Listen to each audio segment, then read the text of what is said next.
Welcome to Yogaphora Conversations, everyone. My name is Andrea Spadafora, licensed massage therapist, yoga instructor, RYT 200, and Italian language tutor, interpreter, and translator. Today, this is another great episode here filmed at the CIBC place in Brentwood, right off Highway 40. We're located inside of Flex Time Fitness, owned by Dr. Deb Huston. Thank you so much for being here today. Today's conversation is about someone who has spent years quietly pushing back against the idea that decline is inevitable. Derek Hoffman is the founder and owner of Ignite Performance and Health. Buongiorno, signor Derek. So good to see you again. Hello, thank you. Good to see you as well. Their business is in Chesterfield, Missouri at the moment. His work lives at a rare intersection: physician-led medicine, intelligent strength training, nutrition, and long-term vitality. But more importantly, Derek works with people at moments of transition, when bodies change, identities shift, and the old rules stop working. At Ignite, the goal is not optimization or quick wins. It's helping adults rebuild strength, confidence, and independence, often after they've been told that pain, weakness, or limitation is just part of getting older. What stands out about Derek is not just the science or structure of his work, but the respect he brings to the process. That is treating people as capable, adaptable, and worth investing in for the long run. This series, Yogaphora Conversations series, exists specifically to slow things down, to move past sound bites and shortcuts. And Derek is exactly the kind of practitioner this space was created for. Derek, I'm grateful you're here. Thank you for making the time, and welcome to Yogaphora Conversations. Well, thank you for having me. All right, let's go ahead and begin with a little bit of your background, Sure. origins, and identity. So before Ignite existed, who were you in relation to health and fitness? I was doing okay. So I worked for 25 years in the Department of Defense and the intelligence community. Wow. So yeah, a little different. But fitness has always been just a priority or a cornerstone of my life ever since I was a teenager. The biggest thing, I guess, that in some of my later work before I started Ignite Performance and Health, I was doing a lot of organizational development, organizational leadership for the federal government. Wow. And in doing that, like the change management process of people's psychology was always really interesting to me. It always stuck out to me, and the ability to help people get through some sort of roadblock and achieve something different, whether that be as an individual or as an organization, was always something that I found it especially challenging and a creative problem that I like to tackle. And I think that when we transition to Ignite, a lot of those same principles still apply. You mentioned you have a military background, correct? So you're used to the military time, and time management was already embedded or ingrained into your psychology at an earlier stage, right? Many years ago, yes. So Years ago. Yeah, I was in the military from 2001 to 2006. So it's been 20 years, but I definitely still have a very get up and go, regimented kind of time frame of a personality. Yeah. Good. I do not like to be late. I have a really hard time with that. Yes, I noticed, I made transplant from Italy, and we have a different perception of time culturally. Sure. We experience always time as abundant and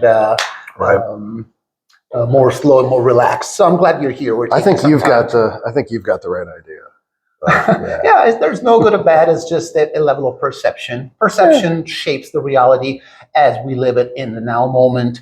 So what personal experiences shape the way you think about strength and aging since when you begin or started Ignite? Yeah, so when I hit about 40, I would say, is when I noticed a real sharp decline in my body's kind of natural muscle mass and like what it took for me to feel a certain way. I noticed that my recovery time between going into the gym or doing something physical really started to slow down a little bit. It took maybe an extra day in between. I also noticed that, things like my sleep was getting shorter. My career commitments felt more and more important. You know what I mean? So I can relate perfectly closely because I'm 47 myself. And I do remember the 40-year-old mark as a transition point. So Was there a moment when you realized that traditional fitness model wasn't enough? Yeah, so somewhere around age 40, and I'm 45 now. Mhm. So around 5 years ago, I started, I have a good friend with a medical background who suggested, he said, have you had your testosterone levels checked? And I went, no, I don't really think about that. I didn't really think it was a big deal. And he's like, I know it's been kind of a villainized thing, but you should really go to your doctor and check it out. Long story short, declining testosterone levels really do have a lot to do for men and women. And women, it's estrogen, right? But declining hormone levels around that age have a lot to do with what we attribute to just general aging, and this is how it's going to be, and this is kind of how it needs to be. So I actually, before there was a testosterone clinic on every corner, and before you couldn't turn the radio on without hearing some commercial that challenged you to be more manly. I started using testosterone, and the results that I saw with the same training and the nutrition regimen became much more substantial. And then the fact is that the training and the nutrition really still had to be there, right? Of course. But I was getting, I think where a lot of men and women at this age really start to fall off, and they get dejected, or they get just less motivated, demotivated, whatever you want to call it, because they're not seeing the same types of results, that those two problems are connected, Yes. right? And that they don't have to just accept it and start to decline. Right. Yeah. And at a psychological level, not just as a physical level, physical decline in form of sarcopenia, so the loss of muscle mass, etc. Sure. Is that true that hormonal replacement therapy also contributes to enjoying life to the fullest, meaning it gives you that extra zest for life? Well, let's talk about it. It does. So there's two things that it does. Now, one of these is going to be causational, and one's going to be correlational, right?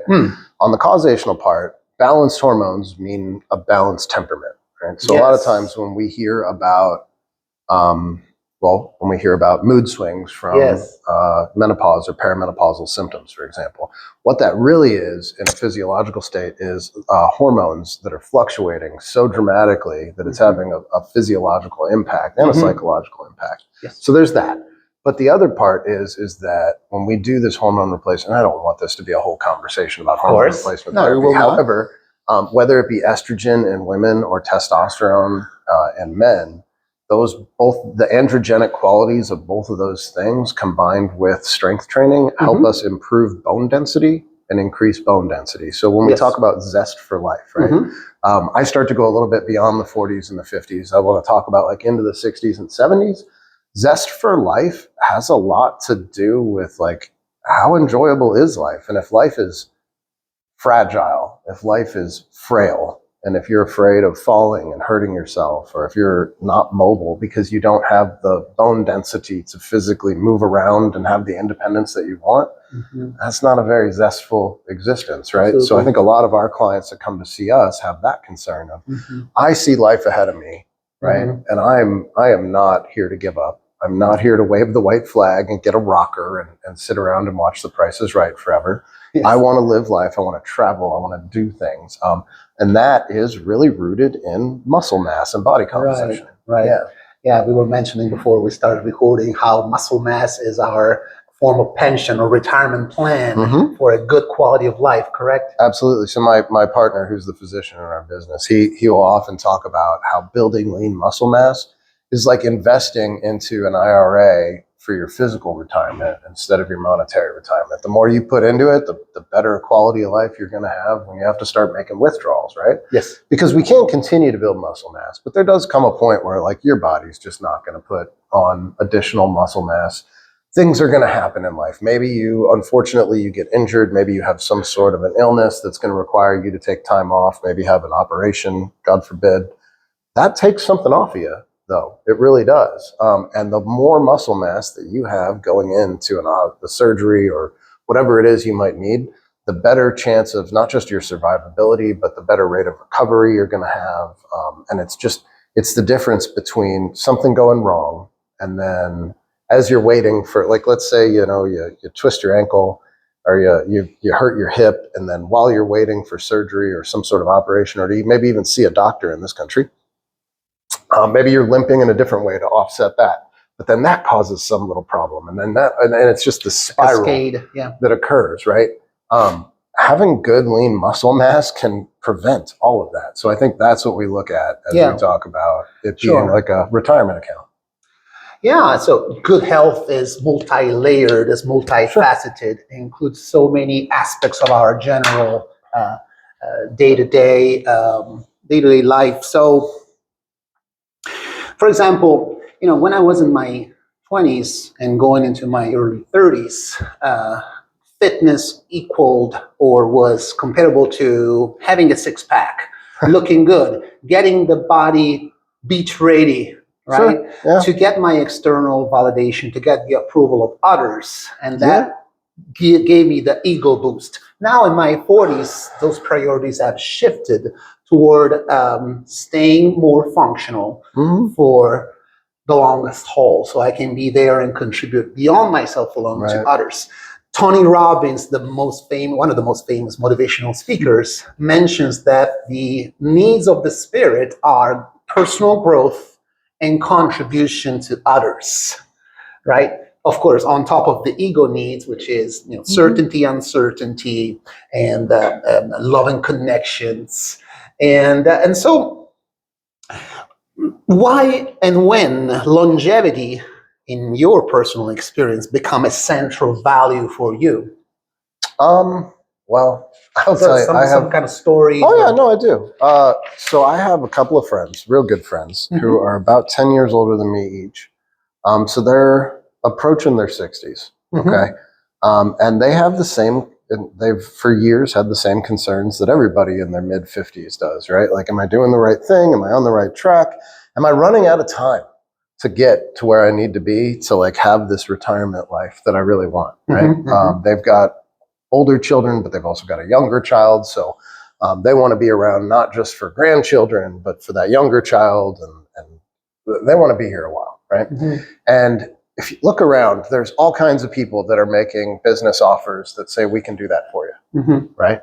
You can go to a med spa and they'll tell you, we can make you skinny and keep you looking pretty forever.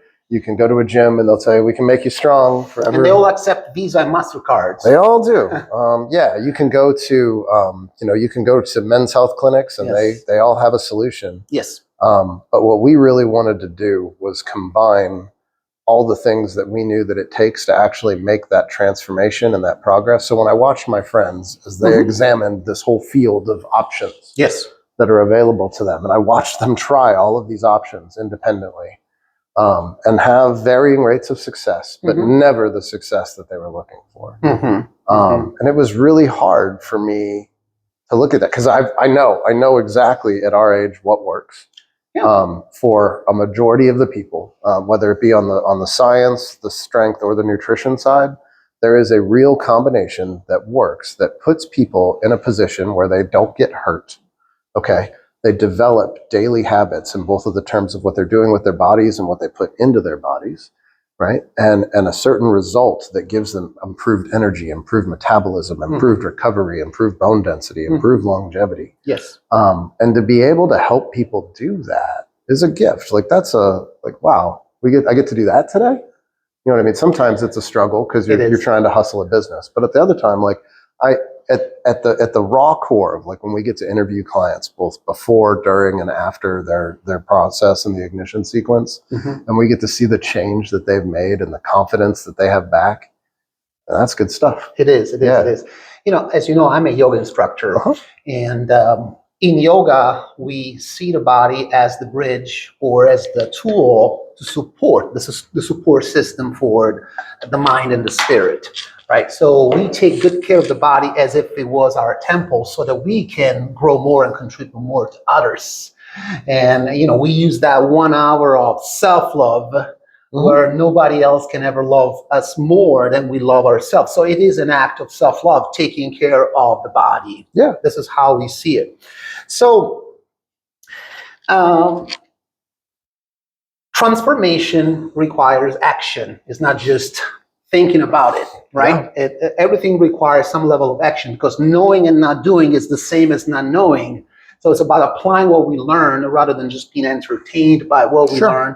So in your your practice, how you define something that is lasting, not just like you do it for 3 months and then it becomes just a trend of the year? Sure. Like I talked about earlier, I was really in my previous career, change management is a big thing, right? And change management for me meant when I walk away, when is the job done? The job is done when I can walk away and the things that we have changed are no longer things that we have changed in that organization. In that organization, they are now just things that we do. This is what we do.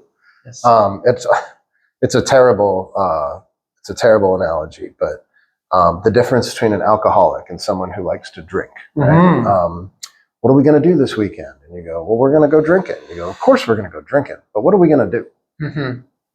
What are we going to do though? Exactly. Yeah. So it's the purpose of our... It's really about how do I get people in their daily lives in terms of both strength training and nutrition to make that just what they do, right? Yes. Like that's how they live now. And we start to see it in the. I have one client, and I knew she was going to make it. She was about 4 months into our program, and she was having good progress. She was doing well. She hurt her foot. Okay. And I've seen other people suffer minor injuries and use those as excuses to no longer do the work that they need to do. She was in there in a boot for 2 months doing it. Like this was what she did. She wasn't going to miss her workouts, right? Like, and that's when you know that habit, that change has been anchored in a way that it is no longer a thing we're going to do.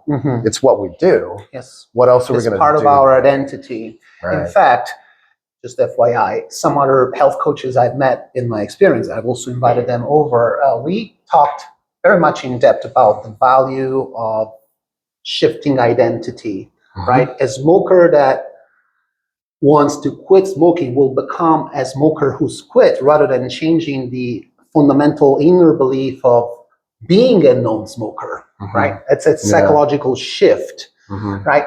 So most of this health coaches work on new habit forming and keeping the new habit going for the long haul. So creating routines, very well structured routines. In terms of decision making, right? So inspiring a new client to establish a new routine, come into your facility, work out, but at the same time, maintain a good, healthy lifestyle at Ignite. What would that look like? Well, so we do intakes where we do a custom strategy for everybody. So it really depends on where you're at in life. It depends on your time. It depends on your goals. It depends on your injury history. And it depends on your medical history and your medical situation of what we can and can't do for you. I mean, at our core, our offer is like, look, build muscle, eat correctly so that you can keep the muscle and burn fat at the same time until we can get your body recomposition such that you have enough muscle mass that your metabolism actually starts to work for you again. Because what we find with a lot of people, especially after the age of 40, because you have to remember, we're not at least biologically, we're really not meant to live this long. Correct. I agree 100%. Yeah, we've kind of hacked the system, right? Me and you at 45 and 47, 300,000 years ago, people are watching us real closely because we're going to go any day and they want our stuff, right?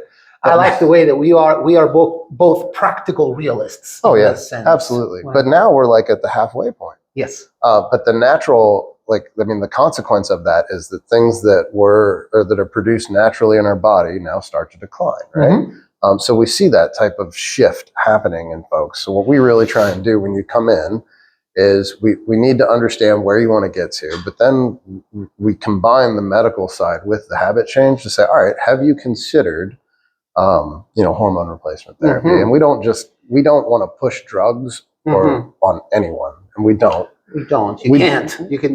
But I mean, I don't even really encourage it. I just like to give people all the information and tell them that we can do the lab work and we can kind of see where they're at, and then it's really just about education. Yes. With men, it's miseducation, right? They've been told that they can just take this shot and they're like, men, are you not manly enough? We can get you on a man shot and your man juice and get mantastic at the man clinic. And they'll tell you that all you got to do is take this injection and then like all these things get better, which is absolutely not true, right? That's just not how hormones work in the body. For women though, it's even worse because they have been told that all of these physiological and consequently psychological changes that they're undergoing are just part of life. And that's 15 to 20 years sometimes. And they're kind of led to believe that like they're just supposed to suck that up. So we've made this transition in the last 5 years in our culture to now where I can't throw a rock without hitting a men's health TRT clinic, right? But women, we're still like, yeah, but you just need to kind of suck that up.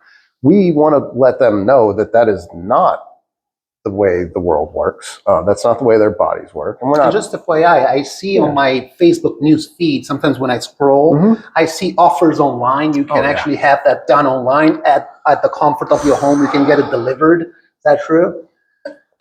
For hormones, no, you're not supposed to.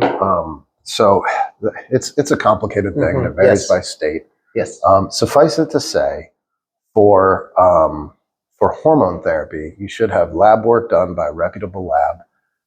That lab work should be reviewed by a physician. Or an endocrinologist, right? Or an endocrinologist. The thing about endocrinologists, and they can totally do this type of work, that is their specialty, but most endocrinologists did not get into endocrinology because they were interested in balancing men and women's hormones in their 40s and 50s, right? Interesting. Yeah, they're seeking some different, more complex problems. And in fact, they are in a medical system where they are kind of forced to produce and provide in a certain way that doesn't really allow them to work with folks in that manner. So what you end up getting is a lot of primary care physicians, OBGYNs, things like that will prescribe this stuff. And it's just doctors like everybody else. You know, some of them have great knowledge about these things. Some of them have no knowledge. It just depends on, who they are and what they're interested in. But what we try and do is just give folks the education. Wonderful. And then let them know that, like, if they want to do the whole thing, we can help coordinate that. And if they don't, we can totally just do the training and the nutrition. The only thing that I've kind of gotten,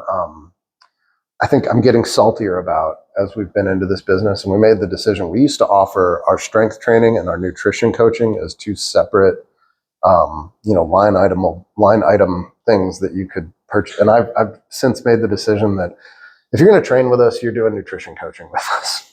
It's one package because it is the they first. go hand in hand, right? Well, they do, but I want to go back to the habit change thing that we were talking about. Is that you can't out-train. We've all heard this. You can't out-train a bad diet. You also can't out-medicate one. Okay, and I can talk about that because people say, well, people use GLP-1s and they get very skinny. Yeah, they get thin and emaciated, and they get gaunt. They don't get lean and strong, right? So it depends. Like, what's your goal? Like, if your goal is to just lose muscle, is to just lose mass in general, and you don't care that you're losing your longevity and your physical muscle mass, like, yes, you can get very skinny just taking a drug. Now, if you want to keep that muscle mass and you want to be lean and strong and have energy and be nourished, nutrition coaching and strength training has to come along with it. It's like when people talk about, well, I took Ozempic and then my hair broke off. No, what happened is you took Ozempic and then you took so much of it that you stopped eating and you stopped nourishing your body, and you were basically like a refugee in terms of your micronutrients, and your hair broke off because your body's nutrients couldn't support healthy hair anymore. So we teach people the whole package. Like, if you want to use those things, we combine everything so that it's managed under one medical provider. Wonderful. In my personal practice, because in yoga, there is a spiritual component. There is also a way to understand happiness as a feeling to return to. The highest frequency of energy is unconditional love, to live in a state of loving consciousness. It is something that has got the highest fulfillment regardless of the body condition. You can experience that whenever you go to a spiritual congregation or in church. But again, we specifically need the body as our support system. And I really enjoy the way that you explain it so beautifully and scientifically. So I heard about something that you have trademarked. That is the ignition sequence. Yeah, the ignition sequence. What is the ignition sequence, and what problem were you trying to solve when you created it? Yeah, so the thing is, like we were saying, we weren't meant to live this long. We have these sedentary lifestyles. You know what I mean? Like, we're not out hunting and gathering for food. We're not struggling to survive for the most part, at least in our society. the majority of the people, we enjoy, even when we don't enjoy what you would consider a cushy, I don't know, rich life.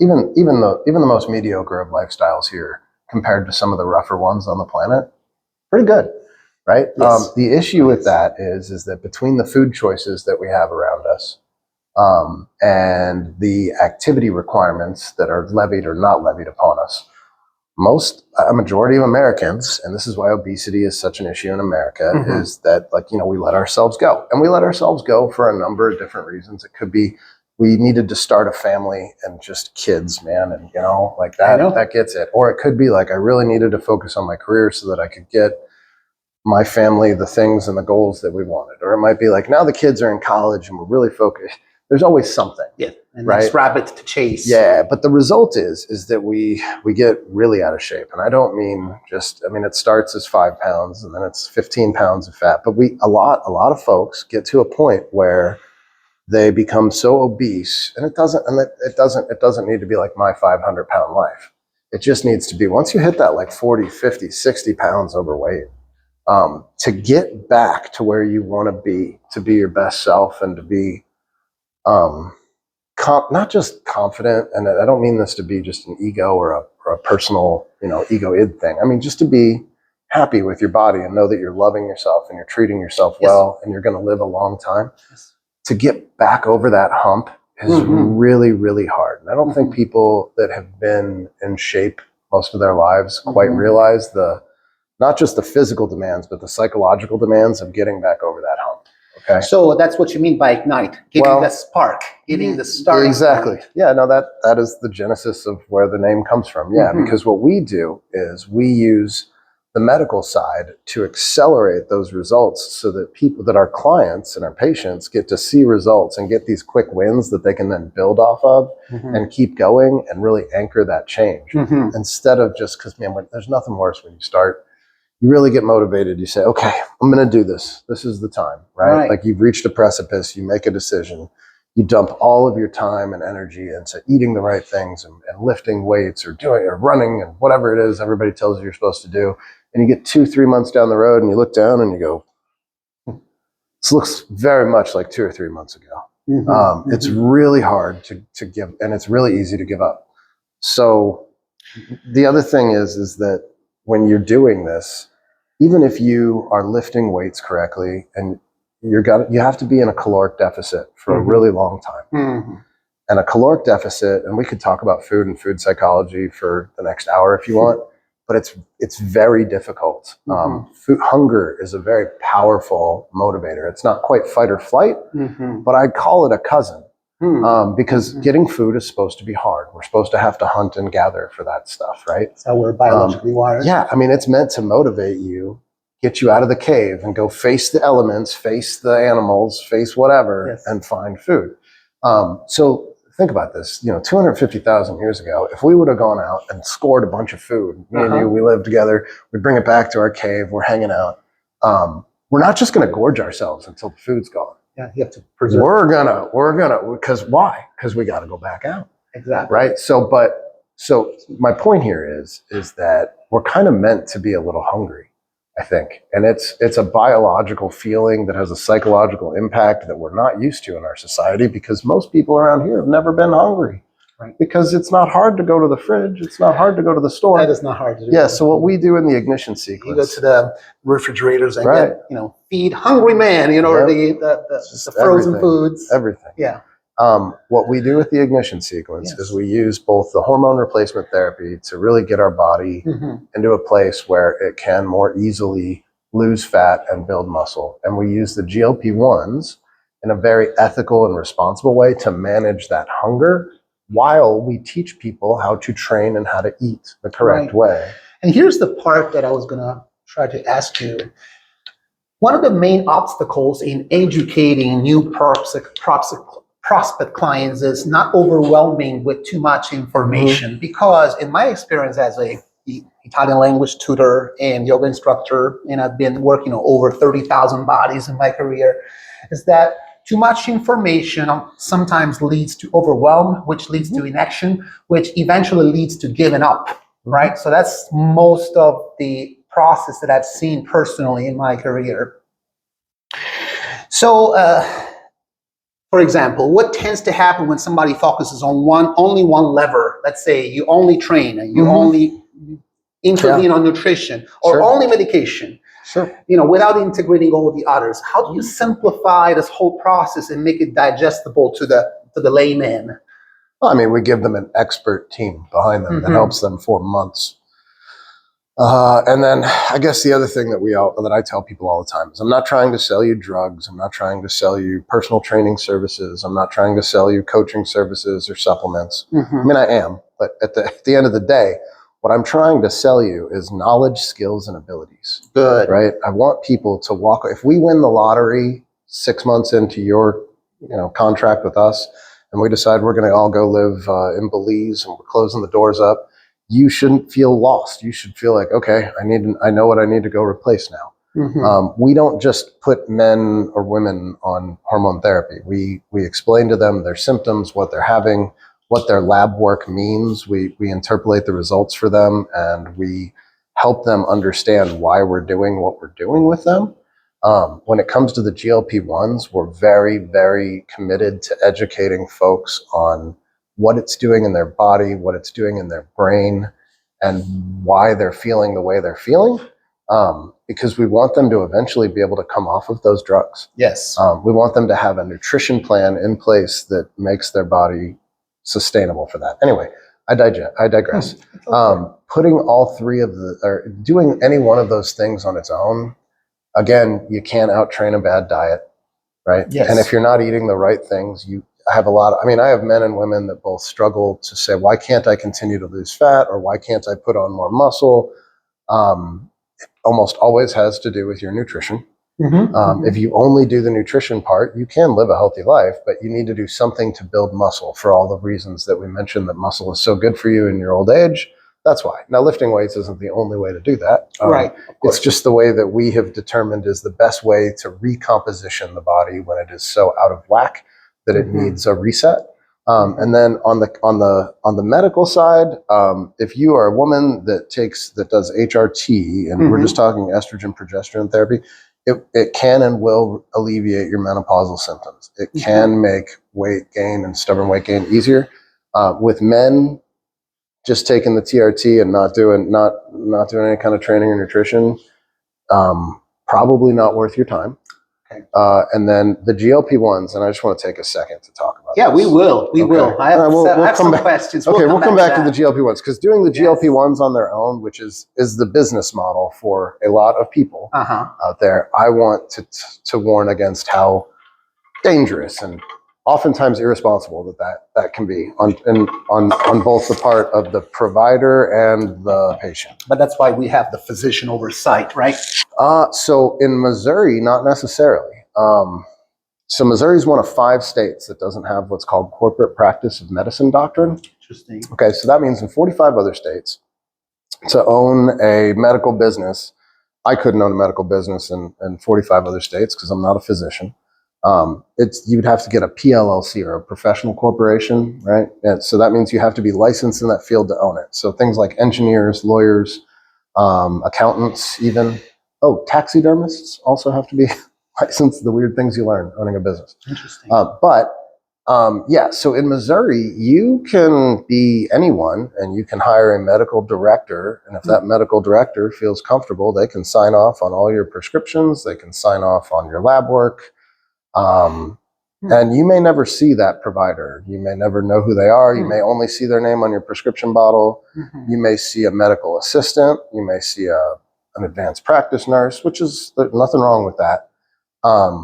So you were saying that at Ignite, you would be able to see. At Ignite, we are a physician-led, physician co-owned program. I could have, when I created Ignite, I could have hired a medical director, paid them a salary to sign my prescriptions. Instead, I went and found a partner, a 50-50 partner, who hangs his license in the business, who sees patients, reviews 100% of the charts, and we establish a legitimate doctor-patient relationship with everybody that comes through those doors. Wonderful. Yeah. That's very interesting. Thank you for clarifying that. I think most people listening would love to hear that. So let's pretend I'm a new patient. I'm a new client of yours, and so can you walk us through the ignition sequence step by step? What happens to somebody like me? I'm 47. I am divorced. I have a child, and I have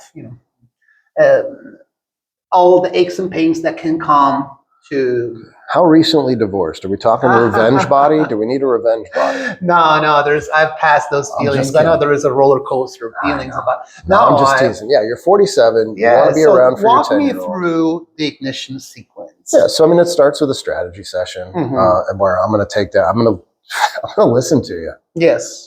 We're just going to sit down. I'm going to start writing down what you tell me, and I'm going to listen to you. Like, what are your concerns? What are your goals? What's your history look like? What's your fitness history look like?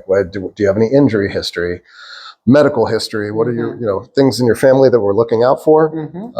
And then we're going to talk about what your goals are. But I'm going to let you know. I'm going to tell you, look, the biggest way to get there, and it depends on you. Do you have a lot of adipose tissue or visceral fat on you? That's going to be a big question, right? Most of the folks that come to me do. Of course. Yeah. They've got a bunch of them on it, or they've got a bunch of it on them. Yes. So if the body always presents us the bill. If you overindulge in the extra slice of pizza or the abundance of wine, it will all sit there. It will show up. It will show up. It's the presentation principle. So I think the first thing that we ask men and women, or we talk to them about symptoms of andropause and menopause, and if they've ever had those levels checked, and if they've ever explored it. I really do like to give them education about it and let them kind of make that decision themselves. So the first thing I'll do is I'll walk them through what the HRT process looks like, and then I'll walk them through what a GLP-1 is and does if they have substantial adipose tissue and visceral fat to lose.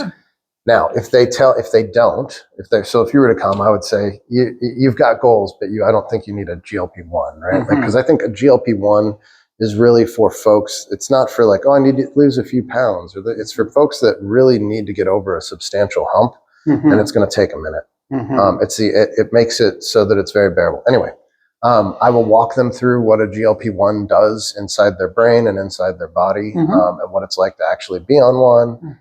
I will actually walk them through how most providers prescribe GLP-1s, because most of them, if you've ever been to a weight loss clinic, they'll show you, like, basically they want to increase your dosage every 4 weeks until you reach a maximum dosage, because that's going to be the maximum efficacy of the drug. But in reality, that's just the max. You don't need that much of it. They're selling it to you because they're making a margin on it. Of course. I think that for tirzepatide, for example, which is Zepbound and Mounjaro's active ingredient, there are 6 levels of titration or dosage adjustments that bring you from 2.5 milligrams a week all the way up to 15 milligrams a week. We've never taken a patient past the second level, 5 milligrams, because what I tell them is if you're using more than 5 milligrams of this medicine a week, your body is starving. If you're using that and you're telling me that you're still experiencing hunger, physical distress of hunger a lot, we need to work on your nutrition plan, not suppress the hunger even more. So this is the difference in what we're talking about of what we're doing here, is we're looking at not just the GLP-1, but your nutrition plan and how your nutrition plan is impacting your strength training and how your strength training is impacting everything, right? Your body composition, your sleep, your recovery. And then with the hormone, and what I tell people is that, like, look, yes, we want to balance these hormones. We want to optimize them. We want to get you, if you need the GLP-1, we do want to get you on that, but then we immediately want to start a nutrition coaching plan with you where we start figuring out what we're eating every day. And then and not just what am I eating every day, and we want them training 3 times a week.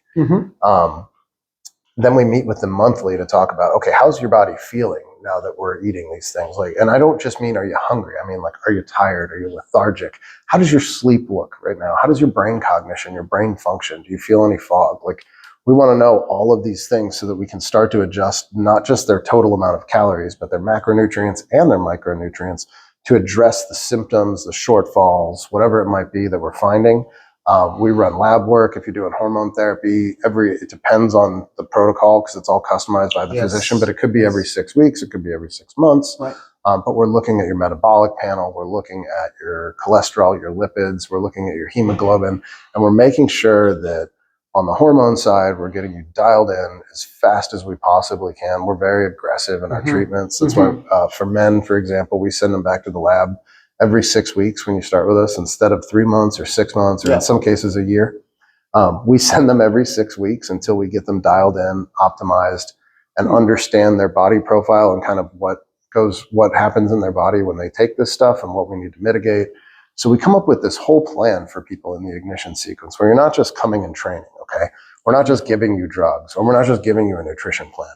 Right. We are intermixing all three of these things so that we can we are changing your GLP-1 dosage to help you hit your nutrition goals, and we're adjusting your nutrition goals to hit your strength training goals.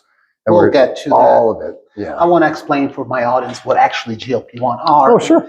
But before we go ahead and do that, I have a couple of questions. One is very practical. I mean, do you offer like a solid, realistic timeline for success, such as, for example, what does success looks like at 6 months versus 2 years? Do you offer that long-term view or vision? At 6 months is really what we say is the minimum that you need to really start to make this a habit change. And at 6 months, we see people like they understand the change that is happening. They went from doing assisted dips with all the weight stack on to doing no weight dips, and they're like things that they didn't understand that they could do physically. They're starting to feel better, more mobile. Right? They're more confident. I have one client who told me, I have yo-yoed my entire life. And I've had people my entire life when I'm on a diet, they'll say, "Are you losing weight?" This is the first time people have asked me, "Have you been working out?" It's a different thing. He goes, "And I have lost a ton of weight." He goes, "But I have not lost as much weight, like just on the scale as I would have in one of these other programs." Because he's put on substantial amounts of muscle at the same time. So at 6 months, what we really start to see is people start to see this body change in a way that they go, "Oh my God, like I have things here that I haven't seen in 20 years. They're feeling more confident. Cool. We generally do start to see some folks that will then go, "All right, maybe I could take a couple of days off." We're like, no. We'll pull them back in. At 2 years, you're really talking about, you're setting goals.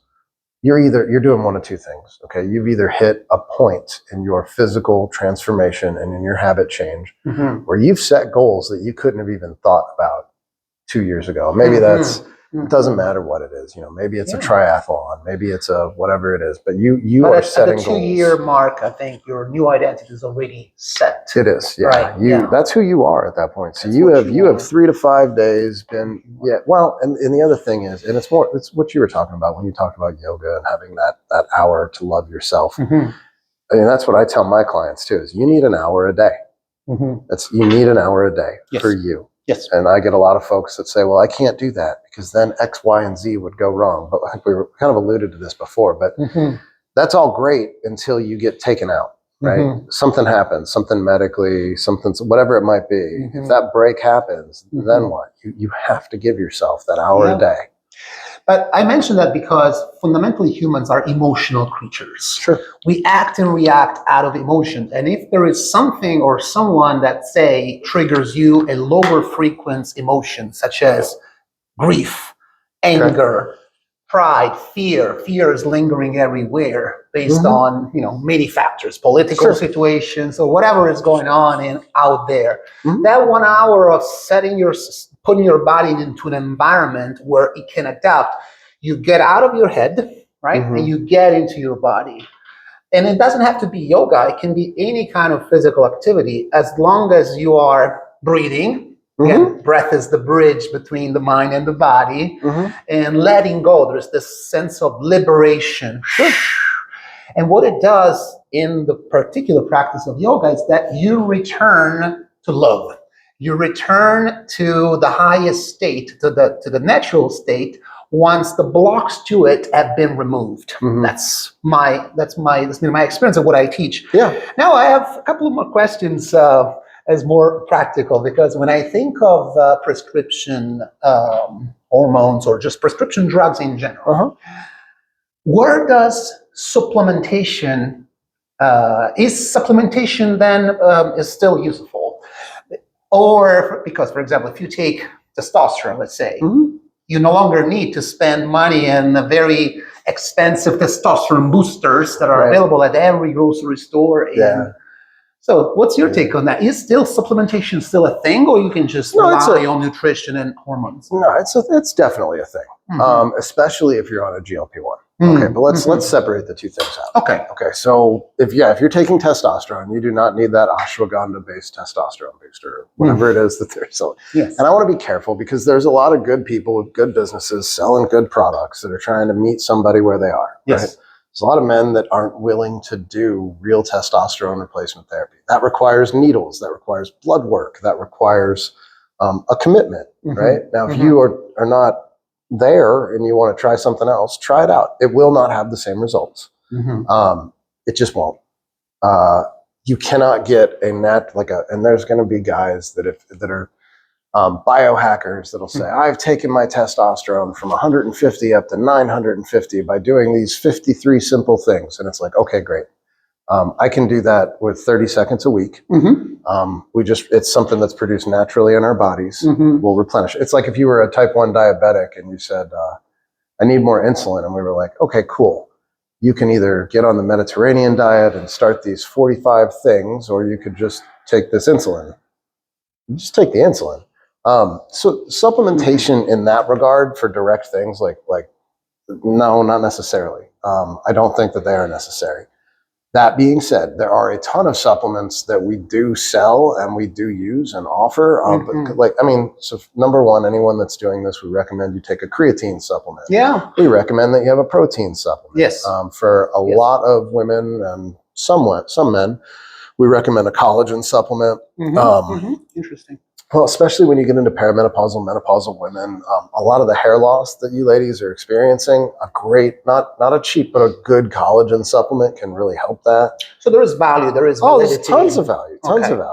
There's other supplements. It really depends on what you're trying to do. Like we do metabolic panels on folks. We do special food sensitivity panels. We really try and help figure out what goes best in your diet.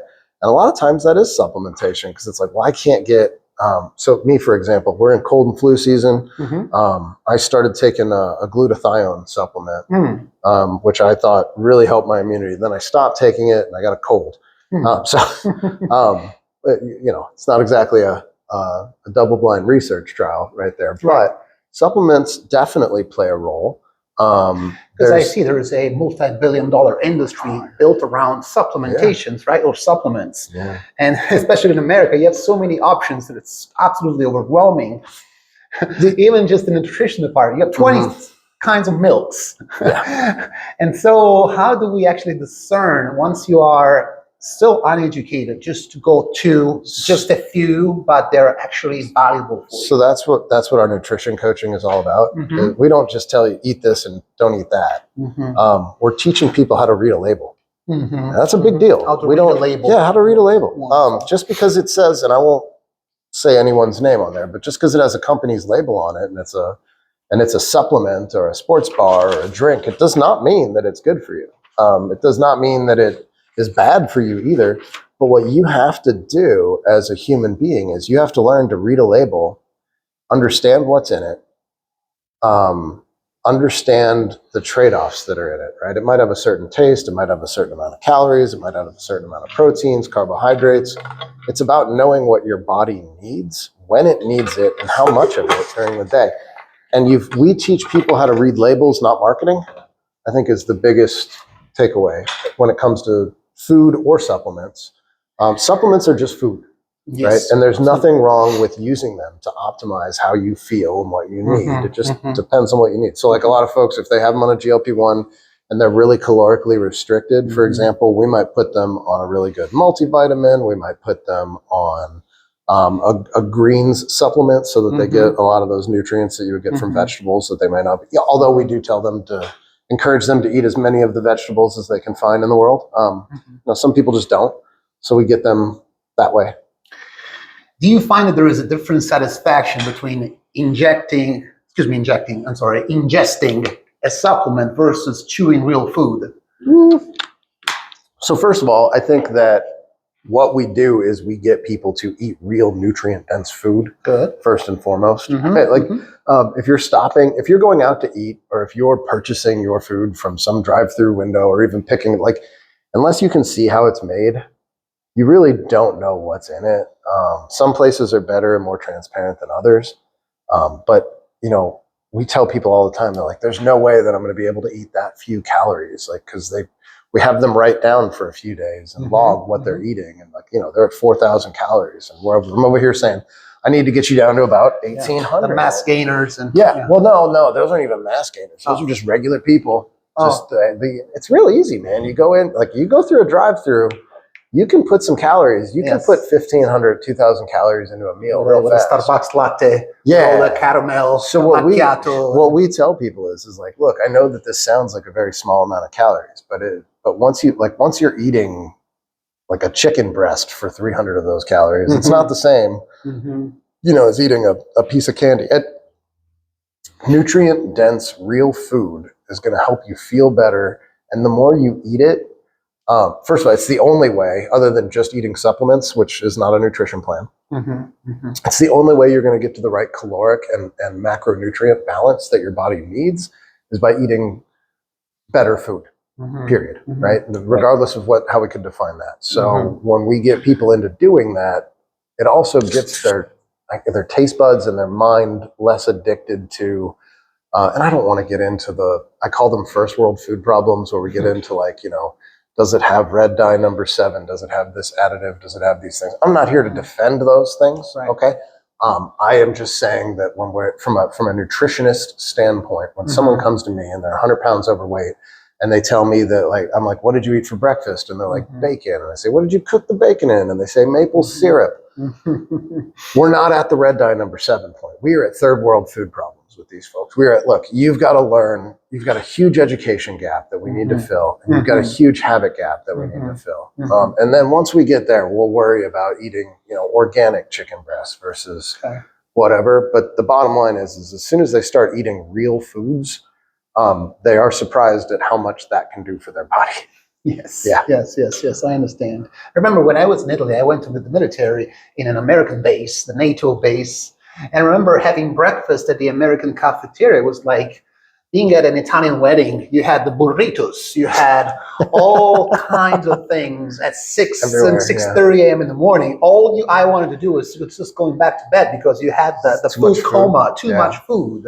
And the bacon and the donuts. It is ridiculous. But now let's talk about, the next section is about strength and training. It's about putting in the work, right? So now we've talked a little bit about nutrition, and then we touched on some of the hormones. And then after, we're going to talk about a little more in depth about the TRT and GLP-1. Okay? Sure. So as a certified personal trainer, as you are. So fancy. Are you certified with NASM and NASM? I think I got mine through ISSA. Okay. Yeah, good. So why is progressive overload non-negotiable? Progressive overload is a term that is not new. It's very known in the bodybuilding world. What we try and do is basically, if you think about, like, if you had to come up with a prototypical, or like, who is the best model in the world that if I had to model my behavior after, of like, if all I want to do is build and retain muscle mass and get rid of as much body fat as possible, bodybuilders are the ones that do that. Now, let's use natural bodybuilders as a thing, right? Yep. Because really it comes down to how you train, how often you train, and what you eat and how you recover. Okay, and that's it. So what we do with progressive overload means is that every time you come in to the gym and you're going to do a strength training session, when you come back to whatever exercise you're doing, you should have a log of the last time you did that exercise, how much weight you had, how many sets you did, and how many reps you did each set. And you should be trying to increase the volume or the load of that exercise every single time. Because what we're doing is it, think about it, if your body's in this caloric deficit, okay? So like, let's say I'm trying to lose weight, but I want to keep my muscle mass, which is kind of almost every person in America over 40. When you go into this caloric deficit for an extended period of time, you're sending this signal to your brain that says, hey, brain, we're not going to be able to maintain all this anymore. Okay, something's got to give. We're going to reduce size. Yeah. It's over physiological. Yeah, you just can't do it. There's not enough gas in the car to keep going, right? So something's got to reduce. Muscle mass metabolically is the most expensive thing for your body to keep up. Okay, it burns calories while at rest, which means that it just it takes more calories to maintain the muscle mass. That's why these giant bodybuilders have to eat 5,000 and 6,000 calories a day just to maintain. Your body's not meant to be that big.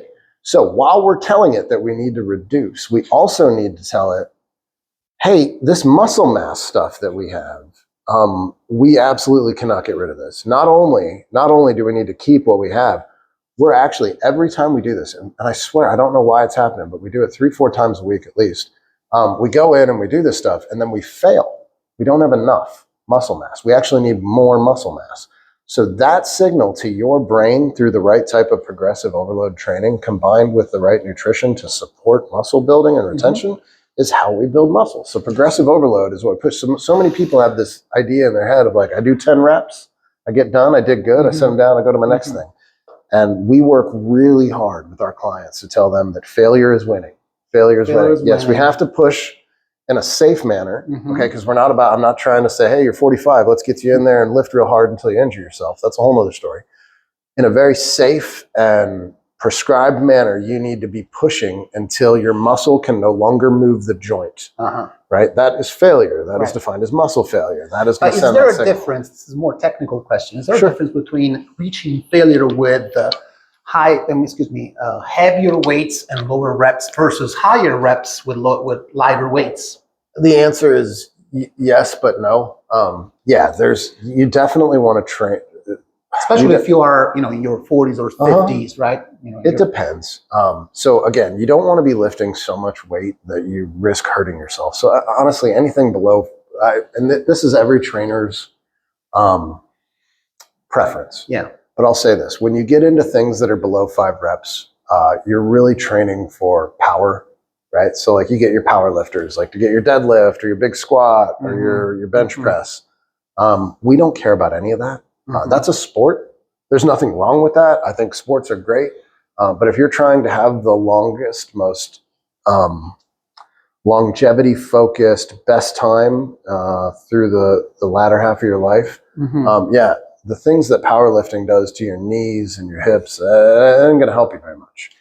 Now, so the other thing is when we get too high in reps, it just has a different metabolic, or it has a different hypertrophic effect on your muscles.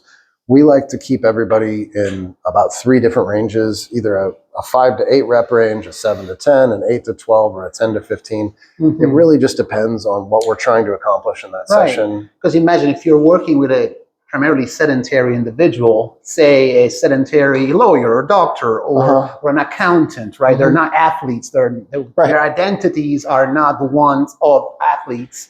So even though you want to stimulate the nervous system deeper so that you can stimulate more muscle growth, you don't want to kill them. You don't want to kill them, exactly. Or hurt them. Yeah, so let me touch on 2 points. Okay, number one, when you come to train with us, we meet you where you're at.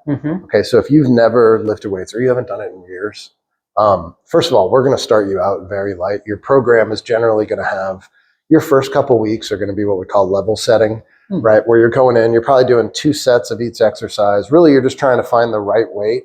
And you're trying to find the right weight. You're probably getting a little bit more attention from one of our staff because we know that your idea of the right weight and my idea of the right weight are probably about 15 to 20 pounds apart. So we're going to help you find that. But we're going to keep you at lower reps, like about 10, and 2 sets to start, okay? And then after that, we might move you to 3 sets of 10. Then we might move you to 4 sets of 10, then maybe 4 sets of 12. And what we're doing when we're building up all the volume first, by the way, this is how we do it. We always start small and we build up volume first. Because what we're trying to do is, number one, we're trying to teach you technique. Okay, because for example, if I'm going to do an incline dumbbell bench press, which means I'm going to take these big heavy dumbbells and I'm going to pop them up here and I'm going to do this. But if I spend all of my energy just trying to get these things up there and I hurt my back doing it, by the time I get here, I'm already halfway to failure. Yes, it doesn't really help me train these chest muscles. So that's number one, is we're going to build you up so that you learn kind of some of the skills. But also what we're trying to do is build endurance, not just in your muscles, but in your joints and your ligaments and your tendons and a lot of those different supporting muscles and stabilizers, so that when we do drop when we drop your volume, because we're going to increase your load, right? Like, so I'm going to take you from 12 reps at 4 sets. Now we're going to do 3 sets at 5 to 8, but I'm going to put a lot more weight on you. Right. Your body and your mind have to be ready for it, right? And only then are we going to do something like that. Yeah. Can I ask you, so at Yogaphora, I'm very much interested in the psychology behind work. Okay. So what happens psychologically when people start to get stronger, and how that affect their willpower and motivation to keep going? I think that for a lot of guys, well, I'll use men because I'm better at understanding the psychology of men. That's why I hire a lot of women. Know what you don't know. But we'll just use men for an example. Sure. It's great when you see the belly stop sticking out of the t-shirt, but it's better when you start seeing the arms sticking out of the t-shirt.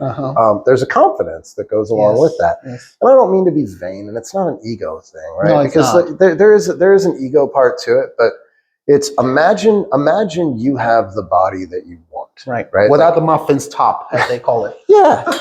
But you have the body that you want. Like, I'm not saying you've got a 6-pack and you're ready to go, save people on the beach. No. But, you feel like you're at a good body weight. You got good muscle on you. You're confident. You're standing up straight. Like, what does that look like compared to when you feel very bad about yourself? How does that change how you walk into a boardroom? How you walk into a job interview? How you walk into a networking room, how you meet a new client, how you go on a date, how you talk to your kids. It changes. Absolutely. It's very powerful and builds self-confidence, self-esteem. Well, and it's not just that, but taking that hour a day to love yourself, to do that, to get stronger, whatever that is, that has a profound impact on how you conduct the rest of your day. Yes. I agree 100%. And when we do this strength training, by the way, and we talked about we've had some guests to do classes inside of Ignite. One of them is a meditation coach. Her name is Eric Kerrigan. You should have her on your show. Because when we do these breathing exercises and we talk about the meditation and you're really getting centered and focused like that. And she brought up a great point. She said, people that work out and they go and they strength train, she goes, that is the best time right after that to do a meditation. And now I am very big on, I like to work out and then I like to go sit in the sauna for like 30 minutes because number one, it keeps your heart rate right at around 130. It's this great fat burning exercise for doing nothing but sitting there. However, I like to meditate in there. And this is why, because when you spend an hour strength training, what we're doing and the way we teach it, it's very rhythmic. Okay. So all of your rest times, rhythmic. All of you, like you've got, it's very rhythmic. It's very almost meditative. It's peaceful. You're getting this endorphin release, but what you're really doing is because, and she's really great about explaining it. It has to do with, I'd love to hear her. Well, it has to do with being in the womb and the heartbeat and the rhythm and how humans are, we're rhythmic animals because of that. Right. And when we get into a rhythm like this for an hour, it really prepares us and it prepares our mind to listen. Yes. So that's where I come out of it, where I would do this for an hour and it would just make me a better human because I would come out of it ready to listen. Well, in yoga, most people are familiar with the corpse pose of Shavasana, which is one of the most important postures or asanas that we practice at the very end. The last 5 to 10 minutes of the class are dedicated to Shavasana. It is, like you mentioned, the balancing the opposites, going from the fight or flight to the rest and digest, going from the doing to non-doing, from the yang energy to the yin energy. Yeah. So yes, so there is a similar parallel that we utilize a lot in yoga. Thank you for mentioning that. Okay, so now let's switch to our next section, and that is more about what we touched earlier, and that is hormones, TRT, and menopause. So let's talk about the myths that exist around TRT for men. What are the myths? I can just come to you and turn me into Arnold Schwarzenegger. Yeah. Well, number one, that TRT is going to do anything. It's going to do anything for you on its own, right? Like, and I have to be careful because I don't want to. Everybody's got a business, and I respect their hustle. The fact is that taking testosterone alone for men probably not going to do all that much for you. Now, testosterone is what makes men more manly. So when you get into a gym and you do resistance training, it makes a difference. The intensity level that you have is higher, and it's just something almost, I don't know, primal that we just want to push back. And number two, your recovery time goes way down. So like if I've played with my testosterone over the years, and I've had it very low, I've had it very high, and everywhere in between. If my testosterone is on the lower end and I work out 2 days in a row, on that third day, I'm like, I need to nap. Like I'm not working out today. This is going to be a rest day. When my testosterone is at its optimal, ethical, safe level, I make sure that I'm like, I need to take a rest day. Not because I feel like I need to take a rest day, but because I know my body needs that for maximum muscle building, because I'm ready to go. I'm ready to do it. That's very interesting. The other things that, what was the other stuff? The other myths. Roid rage. Yeah, that's true. Yeah. So like I said before, balanced hormones equal a balanced mood stability. So that's a holdover. That's a misnomer and a myth that comes from bodybuilding and anabolic steroid abuse. Testosterone is not anabolic steroid abuse. Testosterone is taking something that's produced naturally in your body, bringing it back to the optimal safe level, full stop, end. Anabolic steroid users that are in bodybuilding are taking several different compounds, not produced in your body.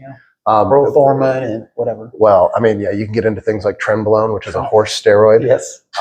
But yeah, they're putting Primo and Masteron, all these things. So they're injecting these giant amounts of stuff into their body. Yeah, that's going to have a crazy effect on you. Yeah, and in most cases, you're talking about their natural testosterone levels, not natural, from all those drugs are going to be 4 to 5 times higher than what the men we have are on. So that's one. Do you have a question on that one? No, I was going to say one thing that comes to mind immediately when we talk about testosterone, which is produced naturally by the testicles in men, right? One thing that comes to mind is increased libido and aggressivity, and essentially experiencing being, more prone to wanting to go out and look for sexual opportunities. That is a thing. So is that a true thing or is that a myth? No, that's a true thing. So I actually did a presentation at a local business that I really love. It's called Burn Boot Camp. My wife's been a member for years and years. It is her fitness jam. Everybody's got something they like to do. This is her thing. Okay. So I did a talk. They call it Burn and Learn, and they bring people in to provide information for their members. And I did this big thing on menopause for this group of like 50 women. There's one guy in the crowd. And then I did a slide that was myths and truths about testosterone. And I said, now I realize none of you, this is focused on men, but I'm assuming most of you have a man somewhere in your life and probably around our age doing something, whether it's a brother, a boyfriend, a husband, a father, a son, doesn't matter. Here's the myths and the truths. And I went through them. I said, the roid rage thing, that's not true. Another one, you can never come off of it once you start. You can absolutely come off of it. Takes the right protocols. It could take 3 to 6 months before everything goes back to normal if you were trying to conceive a child, and we would say go. There's also a shrinkage of the testicles, right? A shrinkage of the testicles does occur. However, an erection is based on the skin from your scrotum and the blood flow through the penis. Neither of those things are affected. So the shrinkage of the testicles, I don't know what men are concerned with beyond because I hear a lot of when I get patients, they transfer care to us and they take something called enclomiphene or HCG, different drugs that can basically, they keep the testes working through this. And I ask them why they're taking that, because normally we would use those things as fertility protocols for men that are using testosterone but are planning on having a child sometime in the near future. So we want to keep those testes working so that when they come off, that transitions quicker. But when a 57-year-old man who's had a vasectomy 15 years ago tells me that he's using it, and I ask him why, and he tells me, well, so-and-so told me that it's an aesthetic thing because it causes shrinkage of the testicles. And it's hard and it's embarrassing for men because I don't want to talk about it, but it doesn't affect but it doesn't affect the erection. Yeah. It doesn't affect anything therein. So I don't know what aesthetic they're trying to fix, but anyway, the other myth versus reality, there's a few of them, that it will make you infertile. It absolutely will not make you infertile. You can come off. We will restore fertility levels. You will be able to conceive if you could have conceived naturally in the first place. Some of the other ones are that, what was the last one? STT,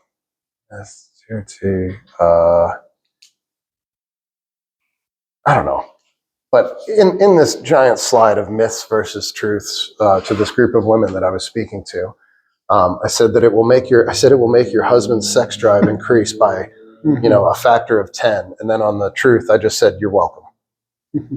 So, yes, it does increase your sexual desire. Good. And so there is a way that people can confidently and responsibly engage into using those without having to worry about being no, you're not going to be some sex crazed machine. And their wives are going to be worried about infidelity. Oh my goodness, I cannot handle this new horse. That's not how that. Yeah, this is not. This is not going to do that. Yes, it will reinvigorate an interest in sexual relations. It will not. But I also have men that will come to me and they'll say, like, I thought it would do more for my erection. We have to explain to them that testosterone is about sexual desire, and erection is about desire and blood flow. So then we'll either So there's drugs for that too. Now let's talk about hormonal replacement for women. Okay. Now let's talk about just like briefly. Yeah.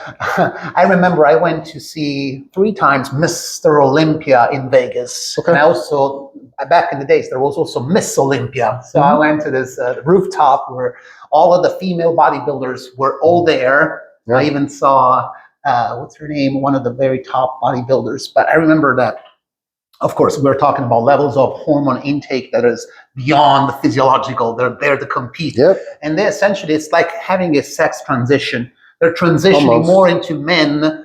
You see there is a masculinization of their voices. There is the elongation of some of the bones. Their jaws become bigger. Their breast tissue disappear. And they need implants in several parts of the body. So how do you address that, those potential side effects in a woman? That's a great question. Okay, so first of all, those women are taking a lot of testosterone. Okay, no doctor that I know, definitely not with us, is going to ethically prescribe that level of testosterone in a woman.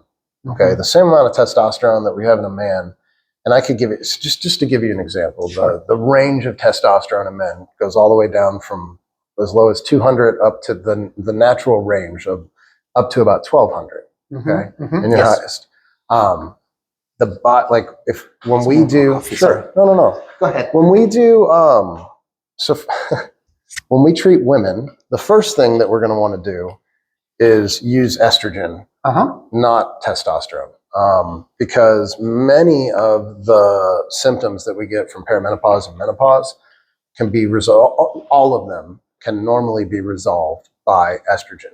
A lot of clinics are jumping right to giving women testosterone because it makes them look, if I give you, it's what makes men more manly. If I give this to you and then you're like, I'm stronger in the gym and I'm waking up, okay, that's great. But it has some downsides for a woman too. It can ultimately, I don't want to stray too far into the medical because I am not the MD in our business. And I am very good at knowing when I'm starting to get a little out of my lane, and I would let him weigh in on that. Okay. However, what I will say is this is how we use testosterone in women. First of all, we're going to try an estrogen regimen. If you still have a uterus, it's going to be coupled with progesterone to protect that uterine lining and protect you from endometrial cancer. If you do this and you're still not getting the results, we can introduce testosterone if it's severely low. And that, in order to know if a woman's testosterone is severely low, I think that the public should understand that in terms of both your estradiol and your testosterone, when they send you to a lab check to get that done, there are different kinds of tests that they can use. Okay. And if you've ever had a pool or had to check your pool water, I use this example a lot. There's this pH strip you can buy that you like stick in your water and go, okay, I guess I need more salt or whatever. And then you can actually take a water sample to the store where they'll analyze the water composition and tell you, like, here's what's in it, here's probably what's causing it, and here's what it needs. Okay, so anytime you go into one of these clinics that's like, yep, we can do your testosterone in clinic and have you in and out for free, no problem. They're sticking a pH strip in your pool water and they're telling you what to do. I do not advise that, especially with women. We want the high-end test that tells me exactly where your number is. Number one. Number two, I need to use what we use transdermals or creams for testosterone. There are a lot of clinics that use injections on women. They use pellets. They use different things. The creams allow us to titrate the dosage and check it very quickly, and to adjust it as we need. So if you're going to do testosterone with women, first of all, there's a very big difference of risk between perimenopausal and postmenopausal women. Perimenopausal women are still experiencing 3 phases of ovulation every month, right? Those phases, the biology that occurs there can impact the rate at which your body aromatizes testosterone. And I would really hate to be like where we're really aggressive with men, we're very, very conservative with women, because if that happens at the same time when they're doing a testosterone dose and that dosage is too high, yes, they could manifest one of those side effects that you were talking about. Now, those women are they don't care. They have crossed the Rubicon of that. They're those ones that are doing the bodybuilding. But most women they are not looking for a deeper voice or to start growing facial hair or to have an engorgement of the clitoris, right? Like these are all real side effects. And the other thing that women should know is that these are permanent side effects. They do not go away. Once one manifests. Loss of hair, for example. Yep, you're with it. You can start to have male pattern baldness. Yeah, like check it out. This could happen to you, ladies. Yes. So my point is with testosterone, it is an option, but it should not be the first option. And if it is being used in women, it needs to be like they need to have blood work done just like a man. So we've got I have one client who's a woman who transitioned her testosterone to us. So the physician waited 12 weeks before we sent her to get her labs redrawn. Normally with women who are not on testosterone, we will only send unless something's going wrong, we'll send you back to the lab about every 6 months because we just want to see the levels. Where men it's a very Mars and Venus situation, where men are very numbers based, right? Like I give you this much testosterone, it has this effect. I reduce testosterone, it then makes these effects go different in your blood work. With women, it's all symptomology. The numbers are not so important. The baseline is important. Some of the other numbers in the blood work are important, but the hormone levels themselves, if your estrogen is at 35 and you're having no symptoms, you're okay. If your estrogen is at 110 and you're still having tons of symptoms, you're not okay. And that depends on you. And that's why concierge care like ours is so popular with women, is because frankly, their doctors, and not their doctors, the medical system in which their doctors work in are not set up to help them. Tell me about that. Why is menopause so under-addressed in healthcare? No money to be made in it. No money to be made. Not to fix it, but how much money can we use treating menopause? How much money can I make in the market trying to make you feel like a woman again? Whether that be in seems clothes, to be governed by a transactional process. Whether that by selling you semaglutide, whether that be selling you collagen, whether that be selling you fashion, whether that be selling you aesthetics or lip filler, how can I make you feel better about menopause other than just taking away the symptoms of menopause? There's no money to be made in it. There's tons more money to be made in women suffering than there is helping them. And that's one of the goals one of my goals with Ignite is to put a dent in that sort of thing. So treating the symptoms, it's more designed to work on the symptoms rather than working on the root causes, right? Well, no, I mean the root cause isn't going away. It's just biology. It's pure biology. But we want to treat the menopausal symptoms. I don't want to give you I don't want you to go on a ton of antidepressants. I don't want you to start, go into some, there's a lot of ways that men and women deal with andropause and menopause respectively. And there's a lot of industries built around helping you deal with that in a way that profits them and maybe keeps you in a state of unease or dis-ease throughout that entire time. And I don't want that. We're talking about the middle age crisis. Yeah, I don't want that for women. I don't want it for men either, but like for men, we're like, yeah, it's fine. You get this testosterone, you buy a Corvette and everything's good. For women, we're like, we'll see you at 55, 60, I guess. Good luck. And that's not okay. That's not okay. No. Yeah. Thanks for the coffee, by the way. Thank you. You're welcome. So tell me about how do women change psychologically when symptoms improve, and what does thriving looks like after menopause, post-menopause? Well, I often like to say I'm helping put the men in menopause, but I don't know how well I'll be able to answer that question. I mean, psychologically, what I see in women, I can only talk about what I observe. And I'll use one client. She started with us, really active woman, late 50s, really loves a couple of different fitness activities outside of lifting weights, right? And she had just been struggling with this weight gain. She could not get it to work, or she couldn't get it to come off. She started working with us. 2 months in, she came back to us. She only wanted to do training and nutrition to start. She didn't want to touch the HRT. She didn't want to touch a GLP-1. Just fine, because I tell people all the time, like, it's not required. However, she was not having the results that she wanted. So we started her on this HRT regimen, and she actually just finished her she just finished her 6-month term with us. And we do an exit interview with people, because again, my goal is not to re-sign you up every time. It's, if you want to re-sign up because you feel like you're not where you want to be and we can help you, great. But my goal is to get you feeling like we've got you where you want to be, and we've taught you how to fish, right? So you can go out. You do not need me to tell you. If you want to, great. I'm more interested in you referring people to me than I am keeping you forever. However, this one, not run out of people to serve. There's always somebody. So she said almost immediately from the HRT, she goes, my mood improved. She goes, I was just in a better mood. Everything was much calmer. She goes, I was sleeping better. I had all these things happen. And then she also started seeing, and the thing is estrogen is androgenic. Okay. So estrogen helps you build muscle. That's why men, they also sell men at a lot of these TRT clinics. They'll sell them what are called aromatase inhibitors or estrogen blockers. We let estrogen get to a considerably rate higher than most men would think in our TRT clients, because estrogen is good for you. It helps you build muscle and bone density. So this starts happening to women too. So she starts to build more muscle. She starts to lose more fat. She starts to see these results in the gym. And now she's like, I am ready to just go back to my Lifetime Fitness and train like this, because now I know how to push myself to failure. And she's seeing results and she's feeling good. So I don't know, man. I wish I could tell you what the psychological impact on a woman is, but I feel like that would be really presumptuous on my part. Of course. But I will say that I see them happier.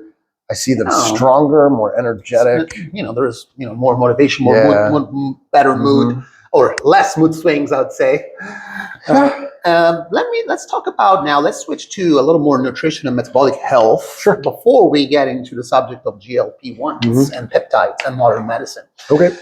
So, why do you think rigid diets fail long terms? And what's your experience with diets themselves? How many have you tried? The paleo, I've tried a bunch of different intermittent fasting. Tell me about briefly your experience. Okay, so first of all diets, regardless, they work because two things happen.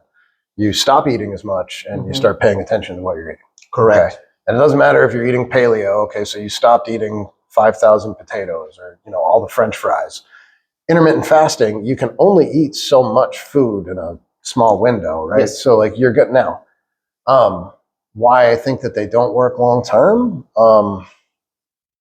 Food is, we're going to get into the food psychology thing, man. Food is a powerful motivator or demotivator, right? Again, it's not fight or flight, but hunger it's up there, man. It is meant to make us leave the cave and face the tigers. Yes. We're supposed to have to hunt and gather. So diets don't work, because as soon as you get back to the psychology of, I don't like being hungry, you're going to eat. And when you're hungry, like we've all had those times where it's like, I'll eat anything, just give me the burgers. You make bad decisions. Like it literally, when you get very hungry, it's very similar in terms of what happens physiologically to you, like fight or flight, like it does. It elevates your cortisol levels. It starts to bypass your frontal lobe. It impacts your limbic system. It's a whole thing, man. It's not fight or flight, but it is a feeling. It is motivating and driving. Diets don't work because they don't address, how do I avoid that in the modern world? Right. In the modern world, we have bypassed the fundamental need for survival. Anybody can walk to Walmart and get some cheap comfort food, right? So, but now we also, in this modern day, we are in 2026 now, we have developed the frontal lobe. the executive function place called what's it called? The front part of the brain. So what does sustainable nutrition actually mean? Well, it means three things. You're not hungry all the time. Now, again, I think you are supposed to be biologically a little hungry. It's okay, right? We have to get ourselves used to the fact that, like, I'm a little hungry, and it's okay because I've got my lunch in 45 minutes. Yeah. And I know what it is because I got my lunch box and I brought it with me, and it's the thing that I know makes my body feel good. Yeah. Right. So you're a promoter of planning meals. Planning to fail is failing, or failing to plan is planning to fail. Okay. Yeah, you have to. We teach all of our clients, like, they know what they're eating. Pretty much one of two things every day for breakfast, lunch, and 2 snacks, and then a rotation of dinners with their families, and then maybe go out to eat once or maybe twice a week, with food being the event. But food, we train you to eat in a way that food is just fuel for your day. It's no longer a way to deal with feelings. It's no longer a way to deal with stress. Sweet. It's no longer a way to deal with fear, anxiety, boredom. These are all things we use food for today. Yes. We remove that. Yes. Yeah, the prefrontal cortex. That's the word that was slipping through my mind as I was thinking about the next question to ask. So how do you work with the food relationships and not just counting calories and counting macros? Yeah. So how do you inspire that? Because, like I said, food is so widely available at cheap cost out there. The temptations are so high. You have a Dunkin' Donuts and a McDonald's at every corner. Yeah. And we live in a city. We're not out there in the country, so we're constantly tempted. So I want to, again, the GLP-1s we use as a crutch. Okay, because they turn off that food noise where, like, you pass by the McDonald's, you pass by the Dunkin' Donuts, and you don't care. Now, that on its own would be super powerful if you were turning that off and passing by because you knew you already ate your breakfast, you've already got your lunch planned, you know what your body needs today, and you've got a plan for it. Now, if you're just passing by it and not eating and starving yourself because you're on that medication, that's not a great thing, right? Yes. But what we do with clients is we use that medicine to give them a break from that so that they're not constantly battling that. Okay. And in 6 months of eating right and, learning about nutrition, learning about what their body needs, learning a way to make sure that they always feel nourished, that they feel energetic, that they feel like, brain sharp. Yes. In a way. And we get them off of the sugar and the preservatives and the everything that's in our food. So you're Italian. You went back to Italy.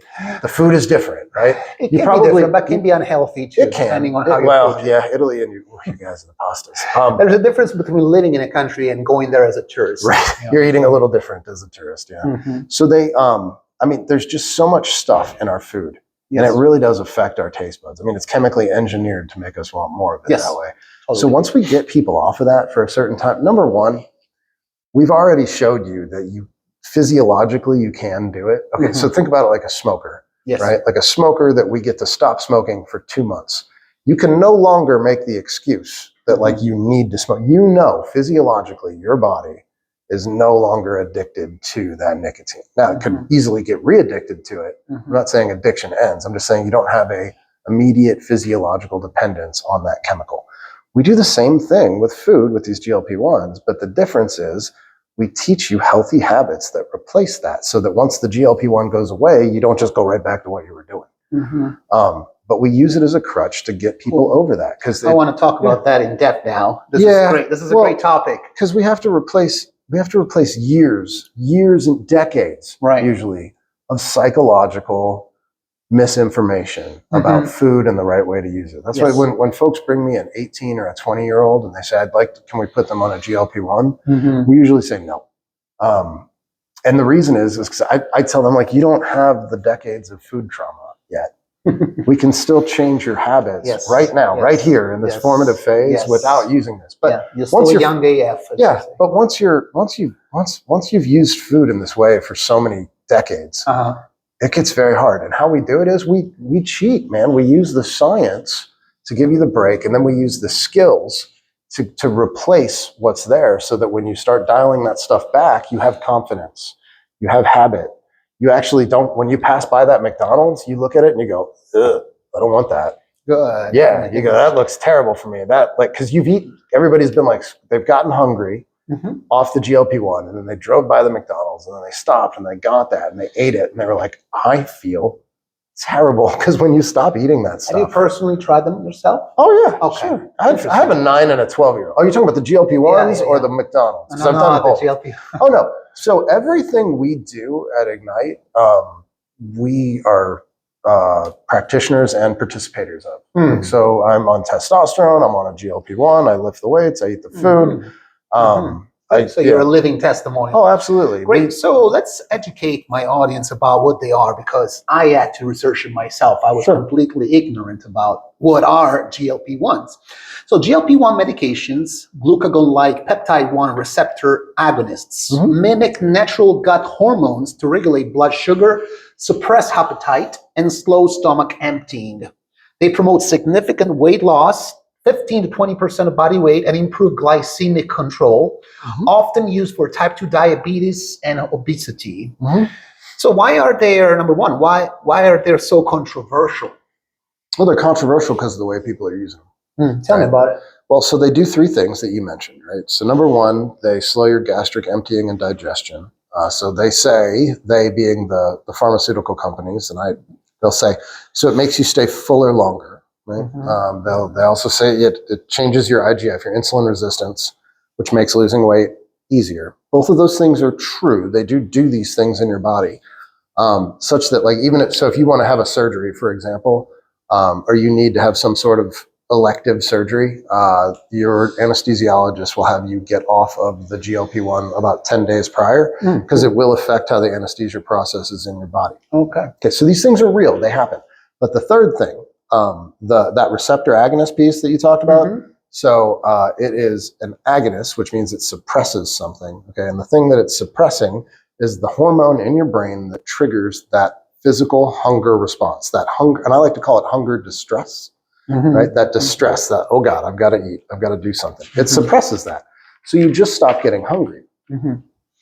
So if you were a person who doesn't work out, right, who doesn't change, even if you kind of do, if you change nothing in your life other than just stop eating, remember when I talked about the signals we were sending to our brain? Yes. So we're sending our signal to our brain that says, this has got to reduce. And there's no matching signal and nutrition that says we can actually keep this muscle mass if we need to, and we're prioritizing it.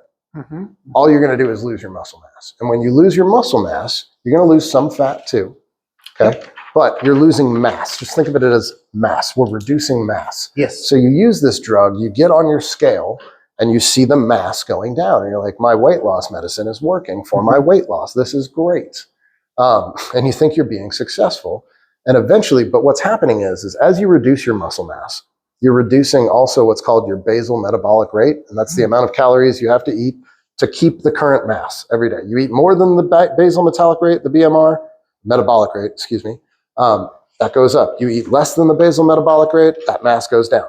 So you're below it, you're reducing, but you're also reducing most of your muscle mass. So what's happening is your metabolism, or the amount of calories you can eat each day, the less muscle you have, the less of that you get. The more muscle you have, the more you get to eat. So you're dropping all this muscle mass and this weight, but at the same time, you're still eating something. Biologically, this imperative to eat comes through. But at some point, those two things, they meet, and then you stop losing weight. So you go back to your weight loss clinic and you say, my weight loss medicine isn't working. And they go, no problem. We have this dosage sheet that says every 4 weeks, we just increase your dosage. So they increase your dosage. It suppresses that hormone even more. So you stop eating even more. Okay, so these two things, now this one, the amount you eat goes here, but then this starts dropping again. And eventually, guess what? They meet.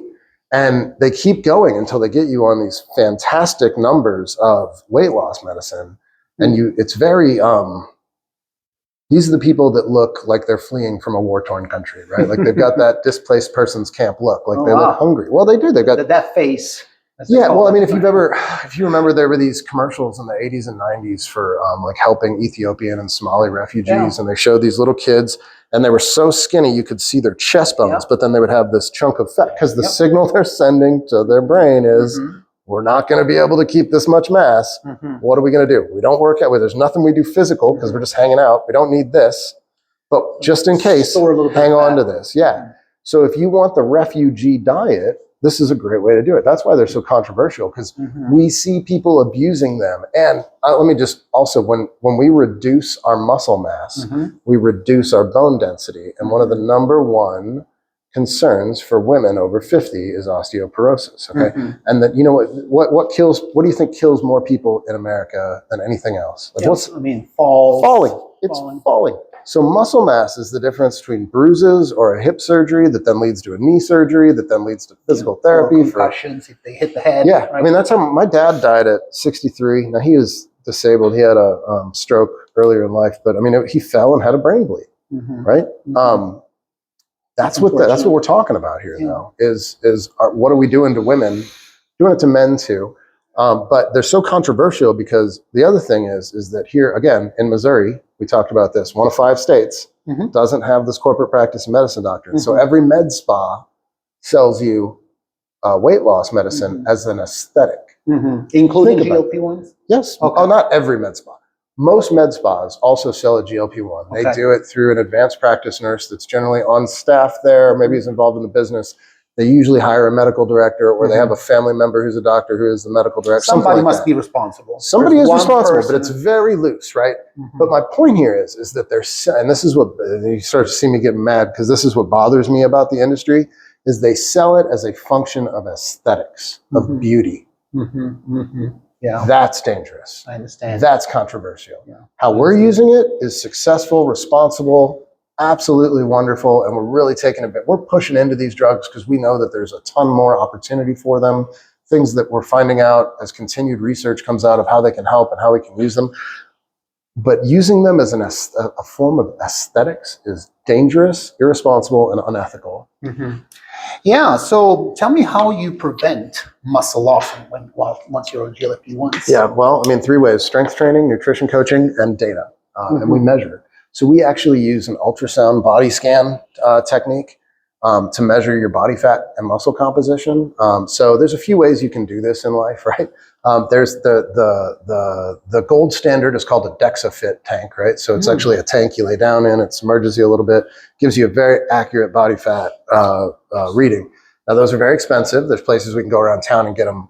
Suffice it to say, I don't have room for one of those. And then what you'll see if you go to every, oh man, I hope the InBody people don't see this, but it's a very popular brand. It's called InBody. You stand on it, you hold 2 handles. Same thing, it's the same technique as your scale at home. It uses what's called bioimpedance. So it sends a signal through your body, and that signal, the response time is supposed to tell us how much muscle mass you have. Dramatically impacted by how much water is in your body. So how much you drank, didn't drink, how many carbohydrates you have in you can change this thing literally up to 10%. So we don't use that. We use the ultrasound. It's almost like the old school skin caliper pinch test that they would do, you know? Yeah. Except instead of a pinch, we do an ultrasound pass. And then what we do is circumference measurements. Okay, so we take an old school Taylor tape and we measure you at 7 different sites, and we get a profile of your body throughout the program. And we also look at your strength training data to make sure you're getting stronger. Right, because you're not getting stronger without more muscle mass. Yeah. So we're doing those. Those are the 3 things that we generally do to make Very cool. Very cool. So, are there any concerns about those that is there any concerns about ethical boundaries? You mentioned that we are in Missouri. We're only one of the 5 states that are more loose when it comes to regulations or regulatory bodies. Yeah. So, do you have any concerns about that? I have tons of concerns. Absolutely. I mean, one of the things that we stood Ignite up for was to be an ethical, transparent alternative to folks offering GLP-1s in what I consider a predatory manner. They're really they can be abused. They absolutely can be abused. They can fast track osteoporosis. They can accelerate an eating disorder if you are so inclined, right? Like there are bad news things with just like any chemical. There's a bunch of data on. We could talk about drugs and everything from pharmaceuticals to illicit drugs to alcohol. There's ups and downs and things. The bottom line is, if it's used improperly and abused, it can have negative consequences. GLP-1s are no different. They're super powerful, but starving yourself to death and turning your brain's natural warning system off about it, no, I don't think that's a good idea. Interesting. Okay, let's talk a little about the future. Future forward thinking. Sure. I love the. I learned a lot about time management. The American forward thinking, having a vision, having a goal, making the 5-year plan. So, where do you see Ignite in 5 to 10 years? So Ignite in 5 to 10 years is really easy. We want to establish ourselves as a physician-led, ethical, transparent, total body transformation provider that can help people do this in a safe, ethical manner. In 5 years, by the end of next year, I'd love to have a second location up. I'd love to have a distance location up in 2 to 3 years, demonstrating that we can provide what I would call management services to another location, so that we can ultimately become a franchise model for physicians. Physicians, not anybody that wants to own a medical business. For physicians in other states that do have corporate practice of medicine doctrine, we want this to be a model because we know the type of care works. We know the ignition sequence works. We also know that you need a local presence to make it work, right? Because this is the thing about working out and making these giant changes. There has to be somebody there to be accountable with, to do it with. It's a community. And if you come to Ignite, you will see we have a community. Yeah. We did a holiday party recently last month, and we had, I think, 30 people show up. And it was just one of those things where we got to watch this community of people just helping one another and helping themselves. My goal is that this is everywhere, that we've taken this capability and that it's accessible. I love your entrepreneurial everywhere. Mindset. I admire that very much. So, what advice would you give someone who feels too far gone? Like, has lost hope. Oh, okay. Somebody walks through your door, some new clients, and say, "This is too much. This is overwhelming. I cannot afford it. How can you help me?" So, I want to come back to my first client at the end, but because he actually gave a testimonial recently where he talked about exactly. Tell me about it. So when I get to people, first of all, I tell them nothing changes if nothing changes. Okay. If this were a Honda for your 16-year-old, you would buy it. You would. You love them. It's a thing they need. It makes sense. Let's do it. But when it comes to taking care of ourselves, no. We can't do that. We can't spend that time. We can't spend that money. So I tell them to treat themselves better than a used car. If you get taken out of the fight, you're no good to anyone. Okay. And if you don't take if you've come to see me, you've probably reached a precipice where you realize I am in danger of not being able to get over this hump. I might not be able to come back from this. Now, I want to go back to that first client I had. Yeah. He did. His name's Dave. He's on my website. And just go check it out because he will literally talk. He answers the question. He said, I was beginning to feel, he's in his mid-50s. He was just in terrible shape. He was using testosterone. Okay. It was way too high, by the way. He was using a GLP-1. He was working out, looked like a puddle of goo. Hated it, just very unhappy. And he even says in this interview, he goes, I started to really just start to accept that maybe this is what life is going to be like now. Maybe this is it. And that saddened him in a way that saddens me. But he's not there. He is now, he's running 10Ks and he's wearing tank tops and he's planning vacations with his wife. Nice. And he's got confidence back, right? So what I would say to people is, number one, you would do it for literally everyone else. Why not yourself? And they would do it for you, by the way. I had another man come tell me that, like, if he were to take an hour for a day for himself, he wouldn't be able to build his business like he was, and his family and his X and his Y and his Z. And I said, well, let me ask you something, because this is a man who's pretty obese. I said, when you have a heart attack and that puts you into the hospital for several days and then out of work for 2 months, I said, what happens then? So this is a problem that you could be proactive about. Yes. 100%. But you are telling me you want to be reactive about it. It makes zero sense. If we put it on paper and we say, if I'm proactive, these are the pros and cons. If I'm reactive, these are the pros and cons. It's a landslide. You got to do it this way. But your feelings this happens more with men than women, in my experience, because men think I'm supposed to put men I'm literally the provider. Yeah, we literally believe we're supposed to provide until we die, and then it's someone else's problem, right? We don't think like, how do I provide the best for, and what does providing mean? You know, does it just mean stuff and money, or does it mean me being there for my family? Present. Yeah, women, a little different, because it is more socially acceptable for them after a certain point, by the way. It's only after the kid's empty nest that it becomes socially acceptable for them to take care of themselves again. So that's a battle I face with women a lot, where I'm like, look, you don't have to wait. We don't have to do this. Like, and I get it. And women face a tougher thing too, because men, we just get fat and out of shape. Women produce other humans, right? And that dramatically changes their body shape and their lifestyle and all these things, where it's, what I tell women is like, the sooner you get back at it, the better it will be. Their bodies tend to rebound better than men's. But yeah, everything passes through the feminine. Yeah, but you're right. So some people don't start to oil their garden gates until they start squeaking. yeah. I have, I'm from Italy, and when I talk to people, they immediately associate me with expensive cars, like the Ferrari, the Lamborghini, right? Do you have one? No, I have a very, very tiny Chevy Spark that takes me around places. Well, if you get the Ferrari. But I wanted to tell you about the parallel, the metaphor of the Ferrari. People don't realize how their own bodies is already their own Ferrari. Yeah.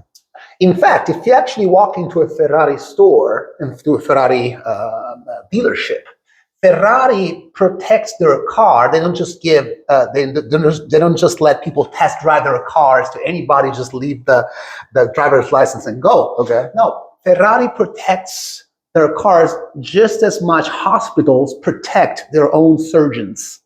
Okay. And so that tells you how much the body, it is the most important thing that we need to protect in this one lifetime. It is the only place we have to live. And so the quicker we learn how to treat it responsibly and to care for it responsibly, the better we can actually create the circumstances for a more harmonious world. Absolutely. Yeah, so last question. If you were to give an advice to your younger self, what would that be? Be an entrepreneur sooner. Interesting. So don't work for somebody else. Don't work for somebody else. Okay. Tell me just briefly a little more about it. How does that mean to you? For me, it's, and we're totally off. Now we're just into my personality. Sure.